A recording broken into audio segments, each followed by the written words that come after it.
জাতীয় নির্বাচনের আগে একটা গুরুত্বপূর্ণ ঘটনা আপনারা খেয়াল করছেন কি না জানি না।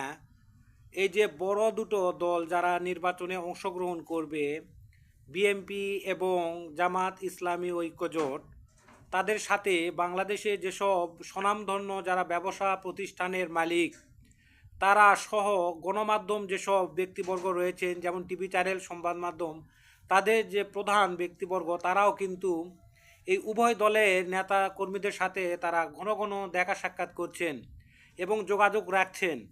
আপনারা একটা জিনিস মনে রাখবেন, নির্বাচনের পর যেই দল ক্ষমতায় আসবে তাদের সাথেও তারা দেখবেন যে দেখা করার জন্য লাইন দিবে। যেই নির্বাচনে জয়লাভ করবে সেই দলের নেতাকর্মীদের সাথে দেখা করার জন্য এই যে বড় বড় বেসরকারি ব্যবসা প্রতিষ্ঠানের মালিক বলেন, সংবাদ মাধ্যম বলেন, তারা কিন্তু দেখা করার জন্য লাইন ধরবে। এটি জানানোর জন্য যে ভোটের আগেও তারা সেই দলের সাথে ছিল এবং নির্বাচনের পরেও তারা সেই দলের সাথে আছে। এটার উদ্দেশ্য কি জানেন? এটার উদ্দেশ্য হচ্ছে অবৈধ ফায়দা লুটের জন্য। এসব বড় বড় ব্যবসা প্রতিষ্ঠানের যারা মালিক পক্ষ রয়েছেন এবং এই সংবাদ মাধ্যমের যারা মালিক রয়েছেন, তারা বিভিন্ন উপায়ে সরকার থেকে যেন অবৈধ সুবিধা পাওয়া যায়, এ কারণেই তারা সম্ভাব্য বিজয়ী দুটি দলের নেতাকর্মীদের সাথে এইরকম ঘন ঘন কিন্তু দেখা করছে এবং নির্বাচনের পরেও তাদের সাথে সবার আগে গিয়ে সিরিয়াল দিবে।